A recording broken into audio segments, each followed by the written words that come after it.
हुँ। ये बहुत गंभीर विषय है संजय गौतम जी। पहली चीज़ अपर कास्ट ने बहुत शोषण किया है। इसके इतिहास में साक्ष्य मुझे नहीं मिले। मैंने प्रयास किया ढूँढने का लेकिन नहीं मिले और मेरा आप सभी से निवेदन है, किसी को ऑथेंटिक हिस्टोरिकल इंस्टांसेस ऐसे मिलते हैं, जहाँ पर के सो कॉल्ड एससी-एसटी का अपर कास्ट में शोषण किया, तो मेरे साथ वो शेयर कीजिए। मैं उस पे पूरी स्ट्रीम करना चाहूँगा क्योंकि मुझे आज तक ऐसा कोई हिस्टोरिकल एविडेंस नहीं मिला है। नंबर 1।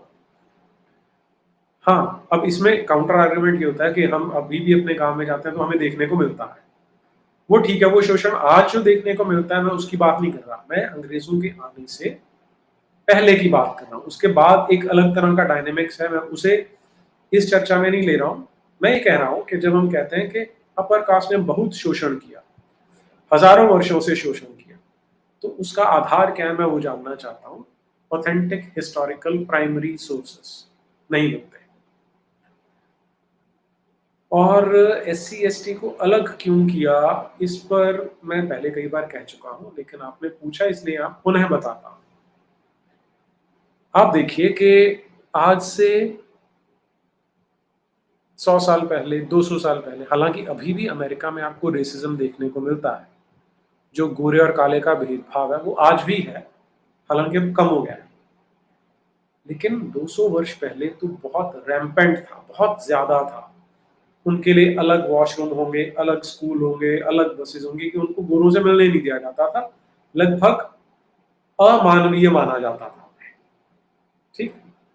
बहुत शोषण हुआ, ऑथेंटिक डॉक्यूमेंटेड एविडेंसेस हैं हमारे पास और एक नहीं ढेरों हैं। लेकिन जब उनकी चेतना जगी कि हमने इनका शोषण किया, हमें इनको अपने साथ लेके चलना है, हमें एक शक्तिशाली राष्ट्र बनाना है, तो उन्होंने क्या किया?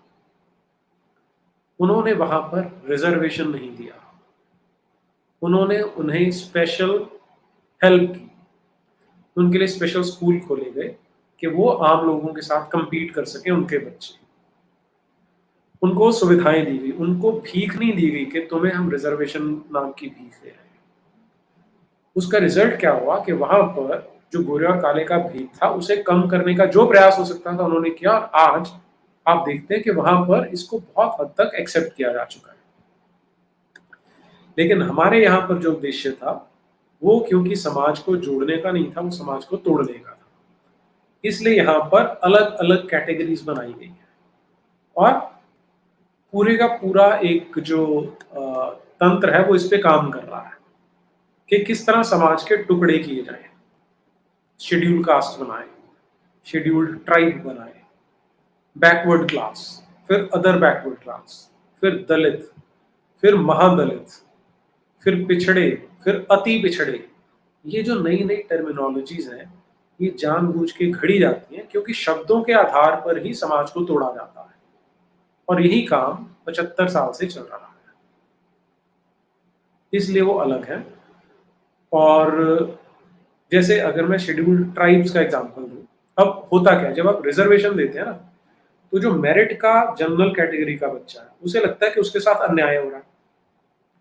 जब अन्याय की फीलिंग आएगी तो आपस में रंजिश बढ़ती है, आपस में मनमुटाव बढ़ता है। लेकिन ये जो शेड्यूल्ड ट्राइब्स हैं ये कौन है? अगर आप इसको इतिहास में जानेंगे ना तो आपको ये पता लगेगा, ये वो लोग थे जो जो मुसलमानों से लड़ते रहे, जिन्होंने ये डिसाइड कर लिया कि हम इस्लाम नहीं कबूल करेंगे, हमें जंगलों में कबीलाई लोगों की तरह रहना तो मंज़ूर है, लेकिन हम मुसलमान नहीं बनेंगे। उनके मुसलमानों के डॉक्यूमेंट्स में मिलता है कि ये जो हिंदू हैं, जो काफ़िर हैं, जब उन्हें पता चलता है कि मुसलमानों की सेना आ रही है, तो ये जंगलों में चले जाते हैं। यहाँ पर इनके जंगल बहुत घने हैं, जहाँ पर बहुत ही घने बाँस के जंगल बने होते हैं, जिनको काटना हमारे लिए आसान नहीं होता। तो वहाँ पर ये रहते हैं, वहीं पानी का की व्यवस्था कर लेते हैं और वहीं ये लगभग जानवरों जैसा जीवन जीते हैं, लेकिन मुसलमान नहीं बनते। तो ये हमारे वो स्वतंत्रता सेनानी हैं, जो 800-900 साल तक मुसलमानों से लड़ते रहे।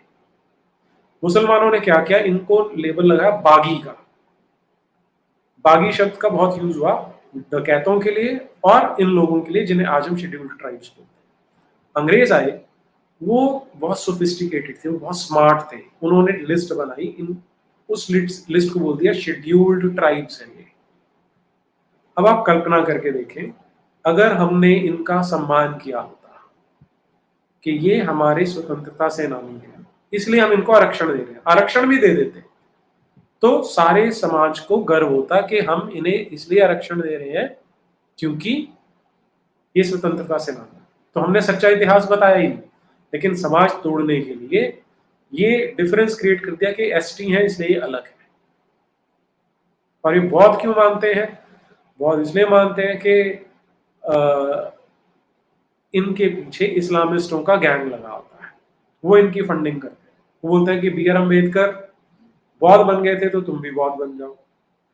तो वो जो आपको 8-10 नाम दिखते हैं ना इस नाम पे जो राजनीति करते हैं, वो इस्लामियों के कठपुतलियां हैं। सच में बौद्ध बुद्धिस्ट ये भी नहीं बने, क्योंकि अगर बुद्धिस्ट बन जाएंगे तो बौद्ध और हिंदुओं का तो झगड़ा होता ही नहीं था, वो तो लगभग एक जैसी चीज है।